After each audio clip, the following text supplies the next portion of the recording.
আজ 18ই সেপ্টেম্বর 2024 বুধবার। গতকাল 17ই সেপ্টেম্বর চালু হয়েছে হাওড়া থেকে বিহারের ভাগলপুর পর্যন্ত বন্দে ভারত এক্সপ্রেস। সেই ট্রেনেই আজকে অর্থাৎ তার দ্বিতীয় কমার্শিয়াল যাত্রার দিনে চলেছি হাওড়া থেকে বোলপুর শান্তিনিকেতন।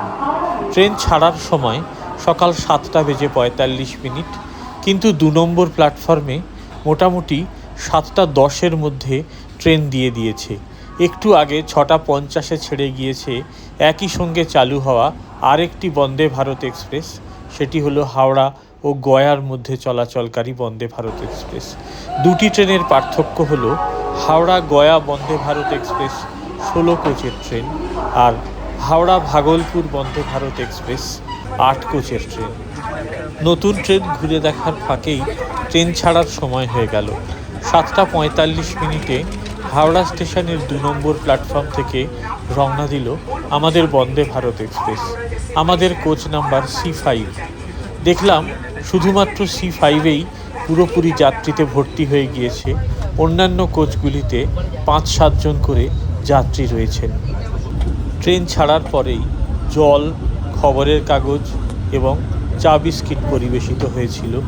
ইতিমধ্যেই বর্ধমান স্টেশনের কাছাকাছি পৌঁছে গেল আমাদের বন্দে ভারত এক্সপ্রেস। ট্রেন এখন খানিকটা অ্যাডভান্স চলছে নির্ধারিত সময়ের থেকে। ট্রেন প্রবেশ করল বর্ধমান জংশন স্টেশনে।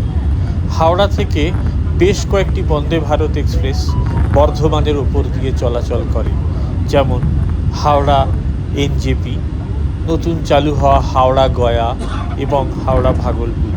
কিন্তু কোনো বন্দে ভারত এক্সপ্রেসই বর্ধমান স্টেশনে থামে না। কিছুদিন আগে হাওড়া NJP শতাব্দী এক্সপ্রেসের স্টপেজ দেওয়া হয়েছে বর্ধমান জংশন স্টেশনে।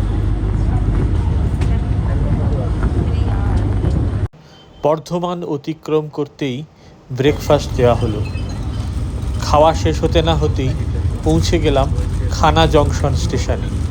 এখান থেকেই আমাদের ট্রেন ঘুরে যাবে সাহেবগঞ্জ লুপ লাইনে, অর্থাৎ বোলপুর শান্তিনিকেতন রামপুরহাট যাওয়ার রেলপথে। শরতে প্রকৃতির রং বদল আর সাজ বদল এই খানা জংশন স্টেশন অতিক্রম করার পর খুব ভালোভাবে অনুভব করা যায়। প্রকৃতিতে সুন্দর সবুজের জলছবি। বর্ষা এখনও বিদায় নেয়নি, যদিও খাতায় কলমে এটা শরৎকাল। ফলে সবুজ মাঠ, কোথাও জল জমে রয়েছে, আবার কাশফুলও ফুটেছে ইতিউতি। চোখের আরাম, মনের শান্তি।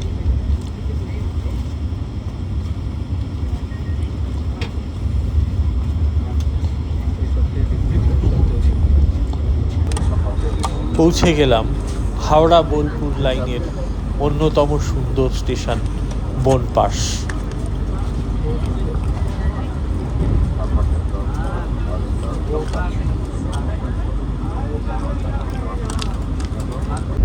বনপাশ পার হওয়ার পর জানালার বাইরের দৃশ্যপট আমূল বদলে গেল।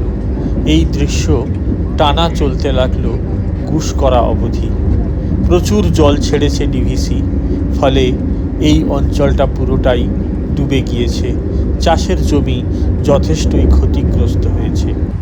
এই সব দেখতে দেখতে পৌঁছে যাই বর্ধমান জেলায় সাহেবগঞ্জ লুপ লাইনের শেষ গুরুত্বপূর্ণ স্টেশন গুসকরায়। এখানে শান্তিনিকেতন এক্সপ্রেস সহ বেশ কিছু গুরুত্বপূর্ণ ট্রেনের স্টপেজ থাকলেও বন্দে ভারত এক্সপ্রেস বা শতাব্দী এক্সপ্রেস ট্রেনের কোনো স্টপেজ নেই। গুসকরার পরে আবার প্রকৃতির জলছবি, কিন্তু চাষের জমি যেভাবে জলের তলায় তলিয়ে গিয়েছে তা দেখতে ভালো লাগলেও মন কিছুটা ভারাক্রান্ত করে বইকি। সাহেবগঞ্জ লুপ লাইনে বর্ধমান জেলার শেষ স্টেশন ভেদিয়া, তারপর আসে অজয় নদ। এই অজয়ের সেতু অতিক্রম করলে শুরু হয়ে যায় বীরভূম জেলা। হাওড়া ভাগলপুর বন্দে ভারত এক্সপ্রেসের বোলপুর শান্তিনিকেতন স্টেশনে পৌঁছনোর নির্ধারিত সময় হল সকাল 9:27। কিন্তু ট্রেনটি নির্ধারিত সময়ের থেকে 10 মিনিট আগে 9:17 আমাদের পৌঁছে দিল বোলপুর শান্তিনিকেতন স্টেশনের 11 নম্বর প্ল্যাটফর্মে।